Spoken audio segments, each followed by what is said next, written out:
여러분 안녕하세요. 쌍문동 윤리해고수입니다. 오늘은 4월 고3 전국연합학력평가 생활과 윤리 문제 가운데 여러분을 힘들게 했던 문항들 위주로 함께 풀어볼까 합니다. 자, 먼저 2번 문제입니다. 자, 갑은요, 어떤 행동이 도덕적 가치를 갖는다고 이야기하려면 그 행위가 어떤 경향성, 감정이나 어떤 충동과 같은 경향성이 아니라 오로지 의무로부터 비롯될 때에만 도덕적이다.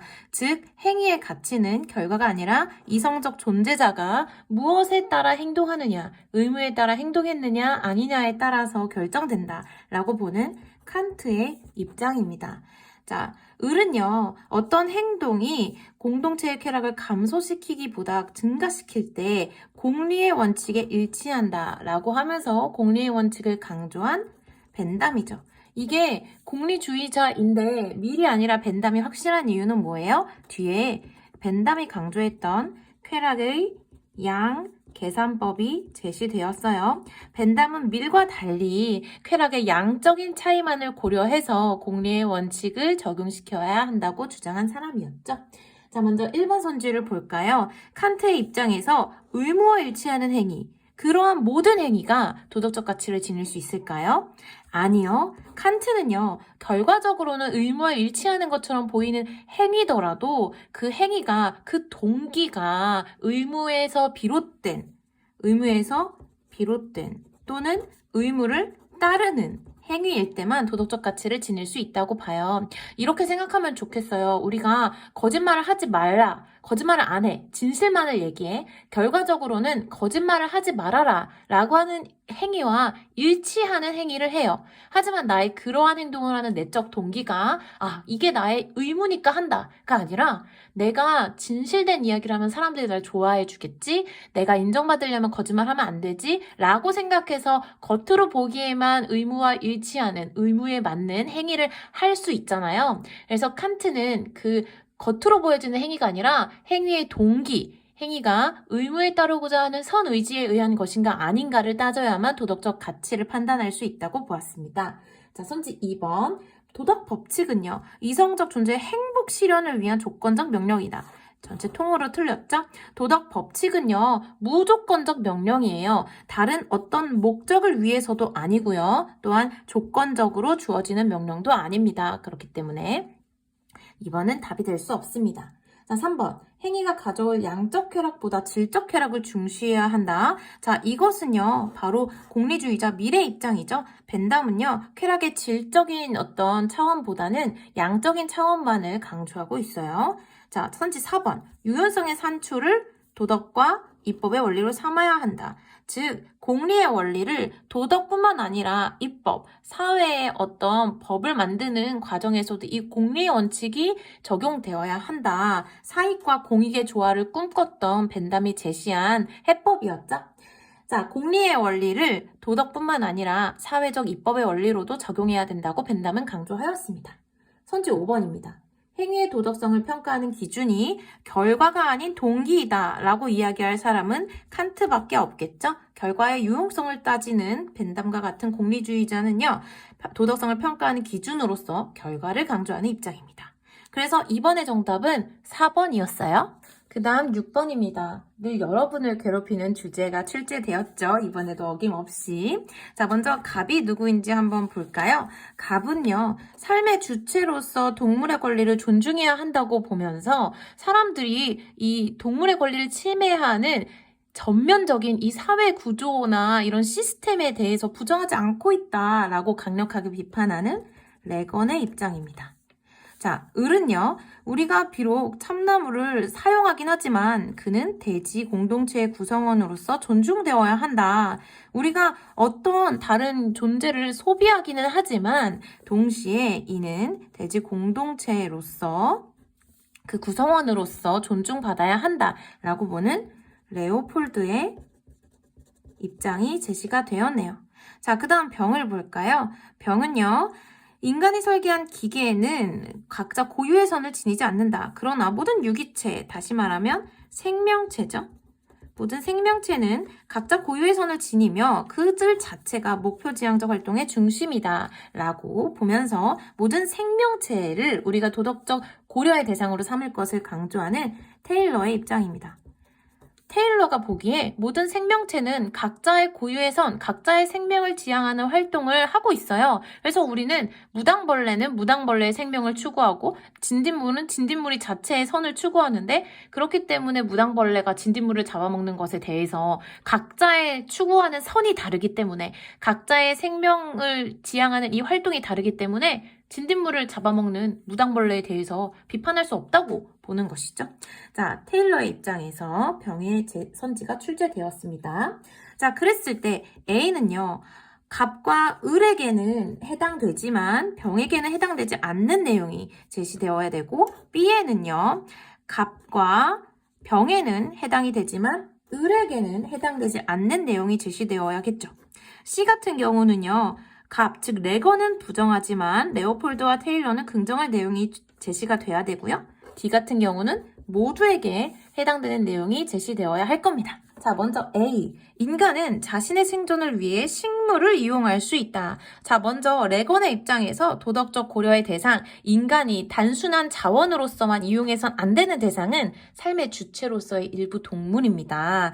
그런데 식물은요, 도덕적 고려의 대상이 아니니까 레건은 뭐 이용할 수 있다고 볼 겁니다. 자, 그렇다면 레오폴드는 어떻습니까? 레오폴드의 입장에서 생명 공동체의 구성원들은 존중의 대상이지만 동시에 우리는 그들을 이용할 수 있어요. 그쵸? 이용할 수는 있지만 우리가 생명 공동체의 구성원으로서 존중해야 한다고 보는 것이죠.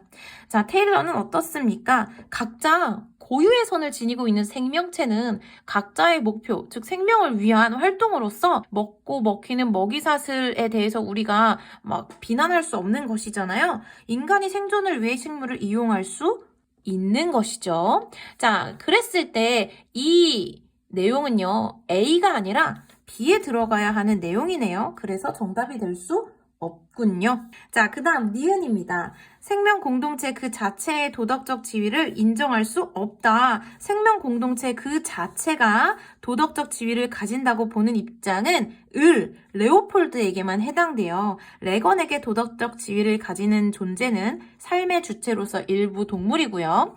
또 테일러에게 도덕적 지위를 지니는 존재는 생명을 가진 개체, 생명체이죠. 도덕 공동체 그 자체가 도덕적 지위를 가진다고 보는 입장은 레오폴드밖에 없습니다. 그렇기 때문에 이 내용에 대해서는요, 여러분, 우리 레오폴드를 제외한 레건과 테일러는 긍정할 것이기 때문에 B에 해당하는 내용으로 적절합니다. 자, 그 다음 디귿을 볼까요? 모든 동물은 도덕적으로는 무능력해도 내재적 가치를 지닌다 라고 봤을 때 모든 동물이 여러분 레건이 말하는 삶의 주체에 해당하진 않죠. 레건이 봤을 때 도덕적으로 무능력하지만 내재적 가치를 지니는 도덕적 고려의 대상은요. 1살 이상의 포유 동물이에요. 즉 일부 동물이에요. 삶의 주체로 인정할 수 있는 동물이에요. 모든 동물에게 도덕적 지위가 있다고 레건은 보지 않았습니다. 자, 그런데 모든 동물은요. 여러분 레오폴드가 말하는 대지 공동체의 구성원이죠. 그렇기 때문에 도덕적 지위를 가집니다. 그리고 모든 동물은요. 테일러가 보기에 도덕적 고려의 대상이 되는 생명체이죠. 모든 동물은 생명을 가지고 있잖아요. 그렇기 때문에 병도 긍정할 내용입니다. 그래서 이 내용은요. C에 해당하는 내용으로 적절하죠. 자, 그 다음 리을을 볼까요? 비이성적인 존재는 뭡니까? 인간이 아니다. not ningen. 인간이 아닌 존재도 도덕적 고려의 대상이 될 수 있다 라고 하는 주장은 레건 맞죠? 삶의 주체, 일부 포유 동물이 도덕적 고려의 대상이 될 수 있잖아요. 또 레오폴드 맞죠? 대지 공동체의 구성원 인간이 아니지만 도덕적 고려의 대상이 되죠. 그 다음 테일러 인간이 아니지만 생명을 지닌 모든 존재도 도덕적 고려의 대상이 될 수 있죠. 자, 그렇기 때문에 6번의 답은 5번이었습니다.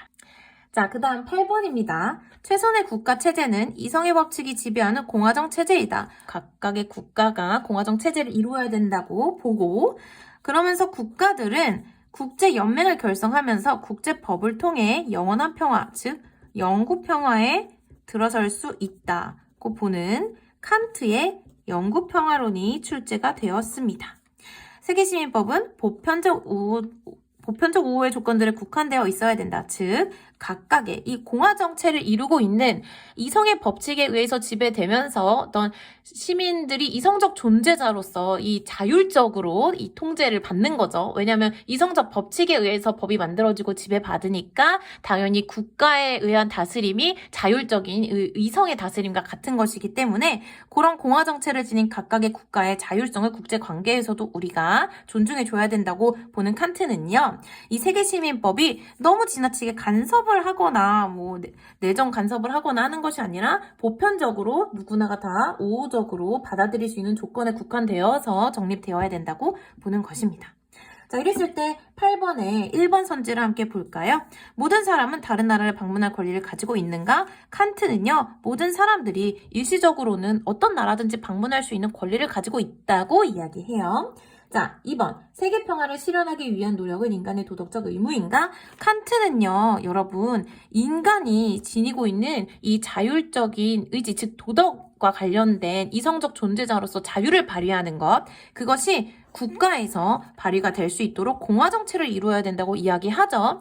한 인간의 자율을 발휘하는 것을 도덕이라고 보고 국가 체제도 이런 한 인간의 자율에 따라서 이성적 존재로서 인간의 자율에 따라서 다스려질 수 있도록 공화정체를 이루어야 된다고 보았고요. 이 국제관계에서도 각 국가들이 서로에 대해서 어떤 간섭을 하거나 하나의 단일 정부를 이루려고 하는 것이 아니라 각자의 어떤 그 독립성과 자율성을 존중해주는 가운데 평화를 이루어야 된다라고 보았어요. 이런 칸트의 생각은요, 이 도덕이라고 하는 것이 결국 인간의 도덕적인 의무로서 평화를 지향할 수밖에 없다라는 어떤 전제를 깔고 있는 주장이기도 해요.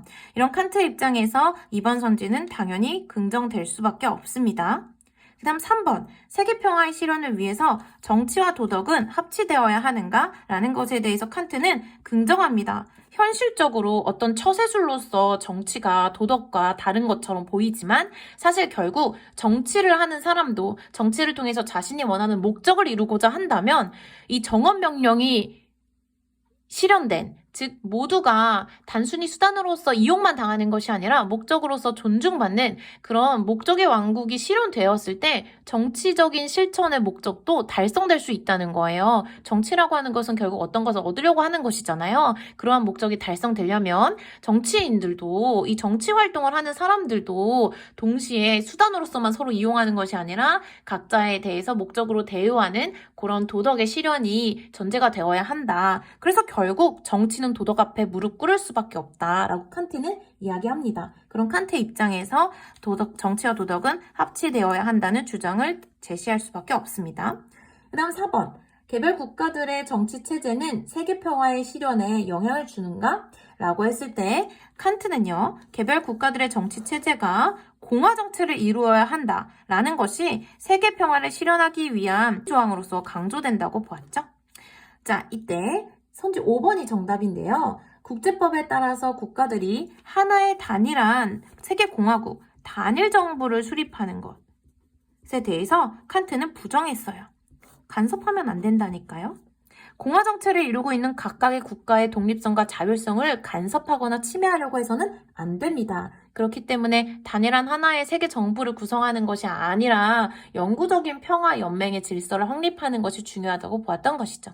그래서 8번의 정답은 5번이었습니다. 자, 그 다음 9번입니다. 천부적 재능의 분포가 공동의 자산이다. 왜냐하면 천부적인 재능, 누군가 뛰어난 재능을 가지고 태어나고 누군가는 뛰어나지 못한 재능을 가지고 태어나는 것은 도덕적으로 우연한 것이에요. 임의적인 것이에요. 내가 그러한 재능을 가지고 태어나는 것이 나의 덕이 아니고 또 내가 그렇게 태어난 것이 나의 탓도 아니다 라고 보는 것이 롤즈의 입장이죠. 그런데 그렇게 가지게 된 천부적 재능은 공동의 자산으로 인정되어야만 하는 것이 그 재능을 인정받고 그 재능을 통해서 이익을 실현할 수 있는 것이 바로 사회잖아요. 사회가 인정해주지 않는 재능은 아무런 쓸모가 없습니다. 그건 재능이라고 불리지도 않아요. 사회가 있기 때문에 내가 가지고 있는 이 능력이 재능으로 인정받는 것이죠. 그렇기 때문에 천부적 재능의 분포는 공동의 자산으로 간주되어야 하고 이 천부적 재능의 분포에 의해서 분배되는 것은 부정의하다라고 롤즈는 이야기했던 것이죠. 우리가 이 천부적 재능에 따라서 사람들이 이익을 실현하는데 그것이 정당화되려면 그렇기 때문에 동시에 이런 정의의 원칙 가운데 차등의 원칙의 조건을 충족시킬 때에만 우리가 이러한 천부적 재능을 활용해서 이익을 얻을 수 있다고 보았죠? 자, 그랬을 때 이 롤즈의 입장에서는요, 결국 천부적 재능 자체가 나쁘다 이게 아니라요, 천부적 재능에 따라서 분배되는 게 나쁘다라고 보고 있는 거예요. 그래서 우리가 가지고 태어난 재능으로 이익을 실현하는 것, 그 자체를 막는 것은, 무조건 n분의 1씩의 평등을 이루는 것은 사회의 발전을 저해하니까 안 되고, 다만 사람들이 각자의 재능을 활용해서 이익을 얻되 그 이익이 동시에 사회 전체의 이익으로 함께 구현되어야 한다라고 보는 것이에요. 자, 그 다음 을을 볼까요? 자연적 능력의 분배를 공동의 자산으로 안주하는 것은 개인의 소유 권리를 침해하는 행동이다 라고 비판하는 노직의 입장입니다. 자, 이랬을 때 선지 1번을 같이 볼까요? 천부적 재능에 비례해서 사회적 지위가 결정되는 것은 부정이다 라고 롤즈는 봤어요. 그래서 천부적 재능을 통해서 얻는 이익이 정의의 원칙이 충족될 때만 정당화될 수 있다고 보았죠. 자, 그 다음 선지 2번. 천부적 재능으로 얻은 이익은 공정한 사회에서 정당화될 수 있다. 공정한 사회가 뭡니까? 정의의 원칙이 실현된 사회죠. 2번이 정답이 될 수 있겠네요. 자, 그 다음 선지 3번. 자연적 능력을 사회의 복지 향상을 위한 수단으로 여겨야 한다. 노직은요, 자연적으로 내가 가지고 태어난 능력은 자신의 것이다. 그리고 이 능력을 활용해서 얻는 모든 이익도 자신의 것이다 라고 봐요. 사회 복지 향상을 위한 수단이 아니라 자신의 소유다 라고 보죠. 그리고 4번도 자연적 능력으로 얻은 이익을 넌 정형적인 원리에 따라 분배하는 것이 옳지 않다고 봤어요. 로직은요, 분배를 하는 데 있어서 정형적인 원리에 따라 분배하는 것이 나쁘다고 비판했죠. 그러한 관점에서 롤즈나 아리스토텔레스와 같은 분배적 정의를 비판하기도 했습니다. 분배의 과정과 이 역사적인 그런 과정이 더 중요한 거다라고 노직은 생각하기 때문이죠. 자, 그 다음 5번. 천부적 재능의 분포가 임의적이라는 사실은 정의롭지 않다라고 했을 때, 자, 이것은 당연히 노직은 부정할 거예요. 천부적 분포가, 물론 내가 가지고 태어난 재능이 도덕적으로 우연한 것인지 아닌지 상관없어. 어쨌든 내 능력은 내 거야. 이게 부정이다? 그건 말도 안 되는 거지. 내가 가지고 태어난 내 능력은 내가 활용해서 얼마든지 이익을 얻을 수 있어야 돼. 라고 보는 노직의 입장에서는요, 이 선지에 대해서 당연히 부정할 겁니다. 자, 그렇다면 롤즈는 어떨까요? 롤즈는요, 이러한 선지의 내용을 또한 부정해요. 천부적 재능의 분포는 임의적이에요. 이건 사실이죠. 이 자체가 부정의는 아니에요. 하지만 이 천부적 재능의 분포에 따라서 분배가 이루어진다면 그것이 정의롭지 않은 것이죠. 그래서 롤즈는요, 이 천부적 재능을 통해서 내가 어떤 이익을 얻고자 할 때는 정의의 원칙을 충족해야만 한다라고 주장하고 있는 것입니다. 그래서 9번의 정답은 2번이었습니다. 자, 그 다음 11번. 갑은요, 법적으로 집행되는 사형 외에 살인자에게 범죄와 보복의 동등성은 없다. 즉, 법으로서 집행하는 사형만이 살인자의 범죄와 보복의 동등성을 실현한다는 것이죠. 살인자는 사람을 죽인 사람이에요. 그의 동등한 보복은 오직 사형밖에 없다라고 보는 칸트의 입장입니다. 자, 그 다음 을은요. 법을 집행할 때 살인자는 시민이라기보다는 적이다. 살인자는 시민이 아니라 적이다. 왜냐하면 살인자는요, 사회계약의 목적, 즉 구성원들의 생명을 보존하려는 사회계약의 목적을 침해한 사람입니다. 그런 사람은요, 더 이상 시민이 아니고요, 사회계약을 위협한 적이에요. 그렇기 때문에 루소는요, 그러한 살인자에 대해서 우리가 추방하거나 사형을 집행해야만 한다고 주장한 것이죠. 그래서 국가의 보존이 살인자의 보존과 양립할 수 없다라고 강하게 주장을 하였어요. 그 다음 병은요, 종신노역형이 사형 이상의 범죄 억제력을 발휘할 수 있다. 즉, 결과적으로 형벌이 가져오는 효과에 기초해서 사형보다 종신노역형이 효과적이다. 그러니까 사형은 안 된다. 일시적인 이 사형의 고통보다 효과가 확실하고 지속적인 고통으로서 종신노역형을 우리가 집행할 때 적절한 범죄 예방 효과를 얻을 수 있다라고 보는 베카리아의 입장이죠. 베카리아는 한반은 공리주의 입장에서 이렇게 주장하고요. 다른 한쪽으로는 사회계약의 입장에서 그 누구도 자신이 잘못했을 때 자신의 생명을 양도하는 사회계약에 합의하지 않을 것이다 라고 보고 사형을 부정하죠. 베카리아는 공리주의적인 이런 관점과 사회계약론의 관점에서 사형을 모두 부정하고 있는 사람입니다. 이 나의 그림에서 A는요. 칸트는 긍정하고 루소와 베카리아는 부정할 내용이 들어가야 되겠습니다. 자, 그 다음 B에는요. 칸트는 상관없고요. 루소는 긍정하고 베카리아는 부정할 내용이 들어가야 되겠죠? 그 다음 C에는요. 루소가 긍정할 내용만 들어가면 돼요. 그 다음 D는요. 베카리아가 긍정할 내용만 들어가면 되겠습니다. 자, 이때 우리가 함께 보기를 보도록 하죠. 자, 먼저 기억. 사형은 살인자의 인간 존엄성을 존중하는 형벌인가? 라고 했을 때 여러분 이 선지의 내용으로 다시 올라가 볼까요? 칸트는요. 사형을 통해서 고통받는 인격 안의 인간성을 끔찍하게 만들 수 있는 모든 가혹행위에서 그를 벗어나게 해주는 것이기도 하다 라고 보면서 우리가 아무리 살인을 저질렀다고 해도 그 사람이 가지고 태어난 생특적인 인격성이 박탈되는 것은 아니다. 그 사람이 뭐 비인간적인 사람이든지 혹은 인간적인 사람이든지 간에 그를 사형시키는 것이 그 살인자로서 그 시민적인 인격성을 상실한 그 사람의 타고난 인격성을 존중해주는 길이다. 결국 인간성을 존중해주기 위해서 사형이 집행되어야만 한다라고 보는 입장이에요. 그렇기 때문에 칸트는요. 사형이 살인자의 인간 존엄성을 존중하는 형벌이라고 봅니다. 하지만 루소와 같은 경우는요. 루소는요. 이 사형을 통해서 살인자의 인격을 존중하려고 하는 게 아니에요. 그는 적으로서 취급해야 되는 거예요. 루소는 부정할 거예요. 베카리아는요. 베카리아 또한 이런 입장에서 사형에 대해서 뭐 긍정하거나 하지 않습니다. 베카리아는 오히려 이 사형이 사람들이 동의한 적 없는 국가를 형성할 때 맺는 사회계약에서 동의한 적 없는 형벌이다라고 해서 부정하지요.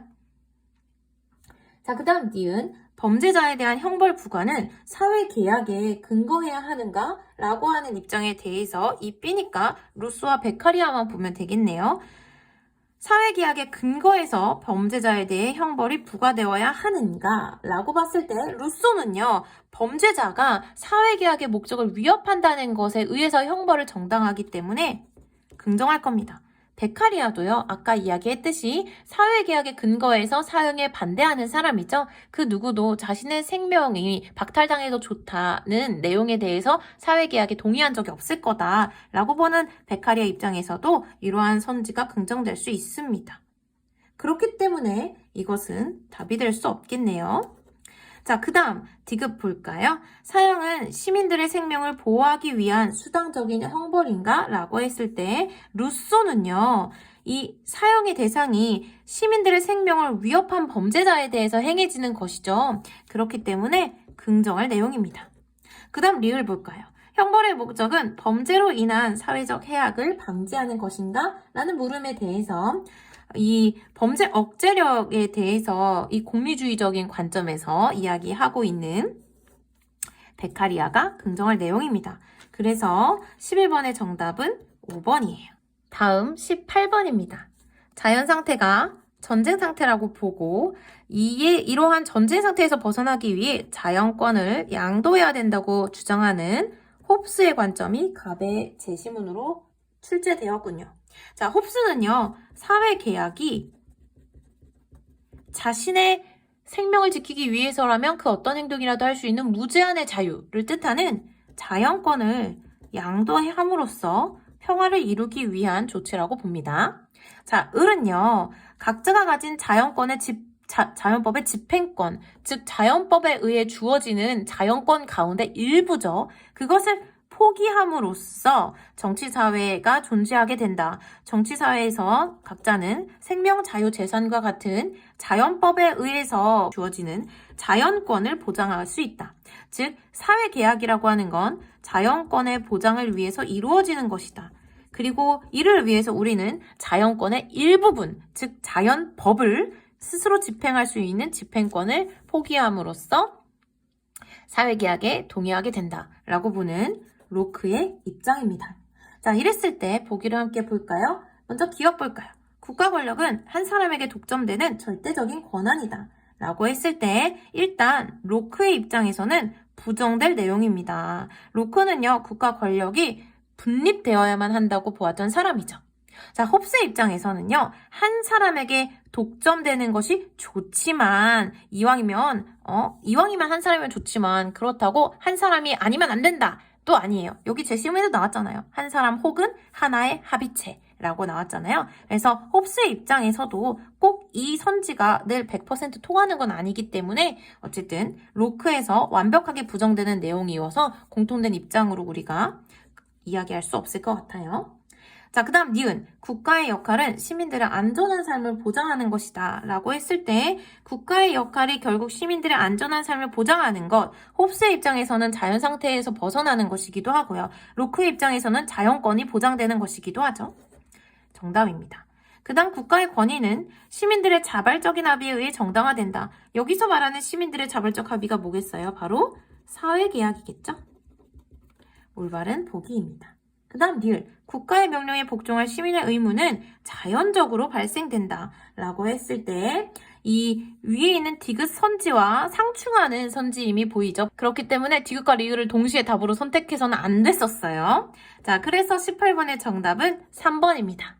자, 그 다음 19번입니다. 이익평등 고려의 원칙에 따라 원조가 행해져야 된다. 고통을 최소화하고 쾌락을 극대화해야 한다는 이 공리의 원리를 모든 그 쾌고감수 능력을 지닌 존재들에게 평등하게 적용해야 된다 라고 보는 입장에서 우리가 지구상에 존재하는 많은 사람들의 이익과 고통에 대해서 고려해야 된다 라고 보는 강력한 세계시민주의의 입장에서 원조를 의무로서 정당화하는 싱어의 입장이 실제되었네요. 싱어는요, 우리가 중요한 것을 희생하지 않고도 극단적인 빈곤을 방지하거나 생명 구할 수 있다면, 즉 우리가 큰 고통 없이 다른 세상에 다른 사람들의 고통을 줄여줄 수 있다면 당연히 그렇게 해야만 하는 것이 윤리적인 의무다라고 보는 것이죠. 자, 그 다음 을은요, 원조의 목표가 고통받는 사회를 질서정연한 국제사회의 구성원이 될 수 있도록 도와주는 것이라고 보는 롤즈의 입장입니다. 롤즈에게는요, 고통받는 사회를 질서정연한 사회로 만드는 것이 원조의 목적입니다. 자, 이랬을 때 보기를 함께 볼까요? 먼저 갑, 인류 전체의 고통을 감소시키기 위해서 원조를 해야 된다 라고 보는 입장, 싱어의 입장에서 적절한 선지입니다. 공리의 원리에 따라서 고통을 감소시키기 위해서 우리가 큰 희생 없이 누군가를 도와줄 수 있다면 당연히 그렇게 해야 된다는 것이 싱어의 입장이죠. 자, 그 다음 니은 선지. 싱어는요, 원조의 효율성에 따라서 원조의 우선순위를 정해야 된다고 이야기해요. 그래서 우리가 같은 어떤 원조의 액수를 지출하더라도 이 극단적인 고통으로부터 당장 물 한 모금이 없어서 생명의 위기를 맞는 그런 극단적인 빈곤에 시달리는 국가들을 먼저 도와야 더 효율적이다라고 이야기하거든요. 그러면서 지금 당장 우리 지구에서 발생하고 있는 고통을 최소화시키기 위해서 원조를 해야 된다. 효율적으로 그런 이타주의를 실현해야 된다라고 주장하죠. 효율적 이타주의라는 책에서 이런 원조와 관련된 내용을 끊임없이 다양한 사례로 싱어는 제시하고 있거든요. 자, 그랬을 때 내가 지금 당장 어떤 사치를 부리거나 또는 다른 엉뚱한 사람들을 도와주는 것보다는 극단적인 고통에 시달리고 있는 그런 국가의 최빈국의 사람들을 도와주는 것이 훨씬 더 효율적이다라고 이야기합니다. 보기 디귿. 원조 대상국이 정의로운 체제를 갖추면 원조를 중단해야 된다. 롤즈의 입장에서 원조 대상국이 정의로운 체제를 갖추게 됐어요. 즉 질서 정연한 사회가 됐어요. 그러면 원조의 목적이 실현된 거니까 더 이상 원조를 할 필요가 없죠. 자, 그 다음 리을. 원조의 목적은 국가 간 평균적 부의 차이를 줄이는 것이다. 이거 둘 다 맞지 않죠? 싱어에게 원조의 목적은 뭡니까? 극단적 빈곤으로 인한 고통을 감소시키는 데 있습니다. 롤즈에게 원조의 목적은 뭡니까? 고통받는 사회, 즉 어떤 정치 문화의 질서가 미비해서 인권이 침해되는 사회를 고통받는 사회라고 롤즈는 이야기하거든요. 이 고통받는 사회를 질서 정연한 사회, 즉 정치 문화의 수준이 높아지고 정의 원칙이 실현된 그런 질서 정연한 사회가 될 수 있도록 돕는 것이 원조의 목표라고 보죠. 자, 그래서 19번의 정답은 4번입니다.